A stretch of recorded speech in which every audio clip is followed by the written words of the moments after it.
Howdy SEO Muzz fans, welcome to a special edition of Whiteboard Plus. Today we're actually talking a little bit meta about Google Plus and Google Search Plus Your World, which is Google's new effort to take their social network, Google Plus, and involve it more in exceedingly intricate ways with your search results and with everyone's search results. So I want to talk about a little bit about what this means and why, in my opinion, every marketer, every web marketer needs a Google Plus strategy for their site, for their content. If you don't, I think you're going to be missing out very, very quickly. I think Google has really forced marketers' hands in this way, businesses in particular that have content on the web.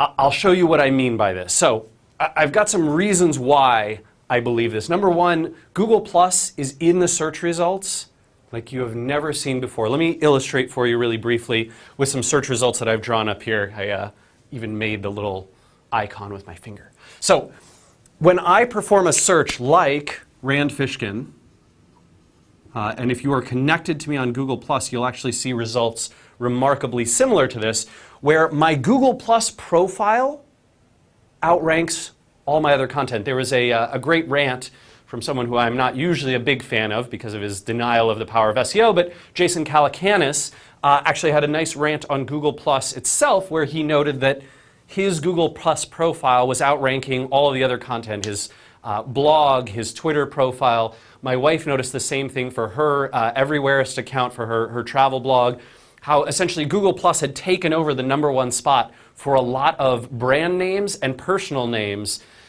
obviously with the intent of hoping that people will contribute more to Google Plus, that they'll keep their profiles updated, because if you don't, it looks kind of bad. So what you see here is my Google profile. You'll actually see a photo of me. You see that I'm in Seattle, Washington, right? It's pulling some metadata in here. And then they'll give you some links to other places where I am on the web that I've chosen for my Google Plus profile. So obviously, this is almost like having to claim a LinkedIn profile so that people can find me on LinkedIn, or a Facebook profile so people can find me on Facebook. Google is really making this essential, and the way they're doing it is through Google Plus. Now, it's not just personal brand names and personal profiles. They do this for some pretty big sites too.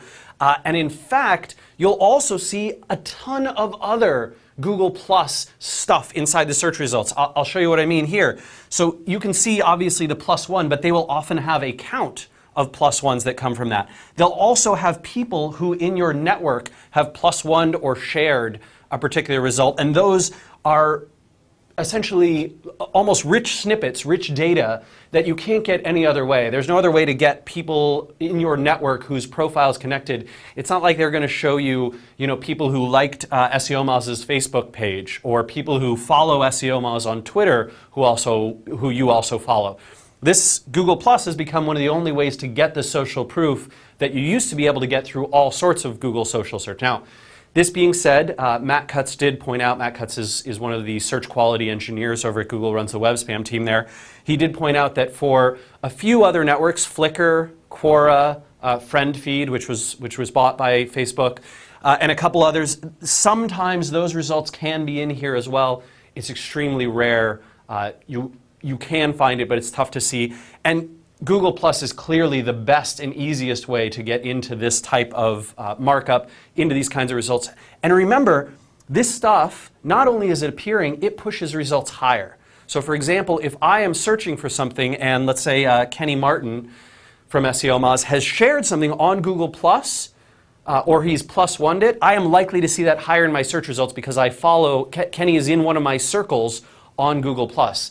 What this means obviously is that the size of your network, right? If my network on Google Plus is quite small, the people I follow are quite small, I better hope that one of them has done the sharing of the content that I care about. But what I'd really like to do is have a huge network, well, I'm not illustrating it well, huge network, right? That encompasses, hopefully hundreds of thousands of people who are following me. You can see Danny Sullivan, I think right now has something like 390,000 people who are in his circles. When you think about the power of that, everything that Danny has ever shared, ever +1'd, ever put on Google Plus is going to appear in those hundreds of thousands of people's search results higher than it normally would. And right now, Google is being extremely liberal about this, ranking things that may not even have the keywords in the title tag, maybe only have ancillary relevance to the keyword search that's going on. So they are really, really pushing this forward. And then in one of the most aggressive moves I've ever seen Google make, they have a new box on the side of the search results. This box says people and pages on Google+. So for example, I did a search, a logged out search for news. And I could see entities that have their Google Plus pages featured over here with their pictures. There was no pictures over here. I was logged out. I wasn't getting any of the so-and-so plus one this. But here I was getting suggestions of brands that I should be following on Google Plus. And these weren't major brands. They were smaller brands. I didn't even recognize them, with a few 100,000 people in their circles. Kenny was sitting next to me at the computer, side by side here in the Whiteboard Friday room. And he did a search for SEO. And up popped myself, Rand Fishkin, and Danny Sullivan. Think of the power of that. If you can have your brand, your personal brand on Google Plus associated with a broad term like SEO or web marketing or surveys or used cars or whatever it is that you're selling or the idea that you're trying to promote, insanely powerful. And this is one of the biggest reasons why I think Google Plus is going to force its own success inside Google search results. Remember, when we talk about the power of Facebook marketing, we're talking about 800 or so million Facebook users. Google search has literally billions of users performing billions of searches a day. So the user group for this is absolutely phenomenal, just tremendous. And it's not just in the US, although Google Search plus Your World is much more US focused right now. I suspect it'll be rolling out in the weeks and months to come.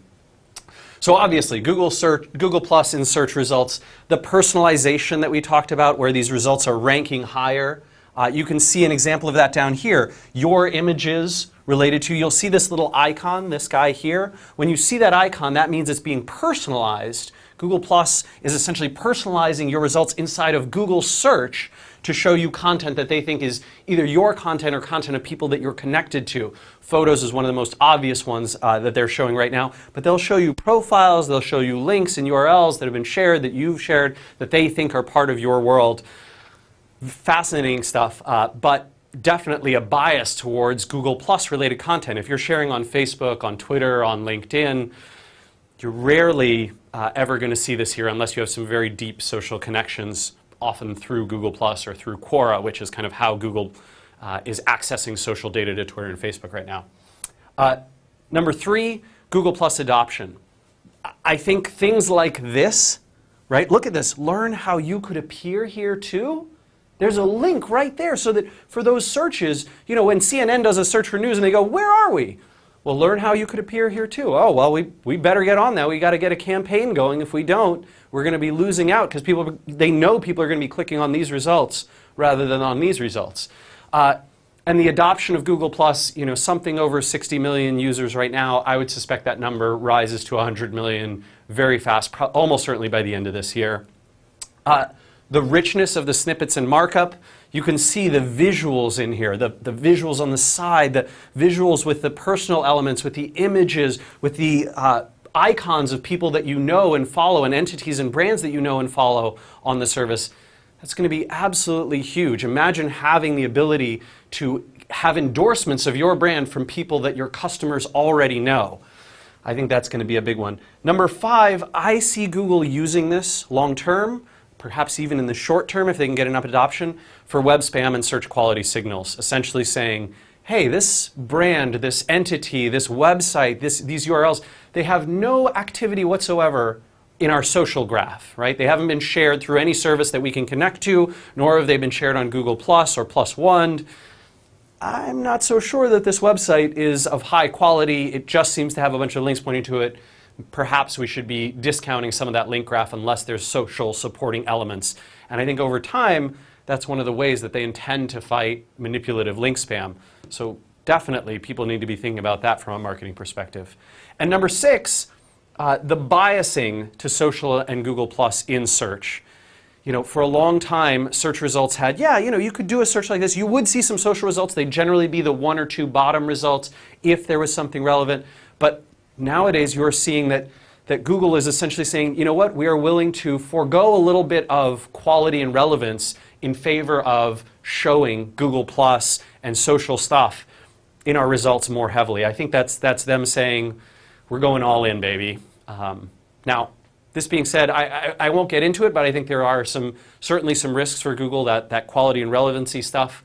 There are a lot of examples out there on the web, on blog posts all over the place, on Mashable, on TechCrunch, on Paris Lemon's blog, on some of the other, Danny Sullivan wrote about it on Search Engine Land, that Google's not doing the best job with relevancy because they're biasing to this Google Plus stuff. That being said, if they keep doing this, if they stick with it, I think marketers and brands and companies and pages will embrace this and make sure that these results are good. And over time, Google can pull back and show them more and more relevant stuff as more stuff gets shared on Google+. So I think where there's the only institutional risk that I see with this program that Google's rolled out is the governments of the world essentially saying, hey, you're doing monopolistic behavior using your vast market share advantage in search to force people to use your social network. I don't want to comment on that. I'm not a lawyer. I'm not a political expert or anything like that. But what I can say is, as a marketer, Google's very, very clearly forcing our hand and making sure that we use Google+. If I were you, I would be setting up a Google+ content strategy. I would be making sure that whatever social sharing I'm currently doing also applies to Google+. If you are tweeting it, if you're Facebook sharing it, you're posting it to LinkedIn, you're putting it in your Pinterest board, for God's sake, man, put it on Google+. You're losing out if you're not, because the biasing's so heavy right now. All right, everyone, I hope you've enjoyed this edition of Whiteboard Plus. I look forward to the comments, participating in those. We will certainly have more content coming soon around specific tactics and strategies for Google+. I hope you'll join us again. Take care.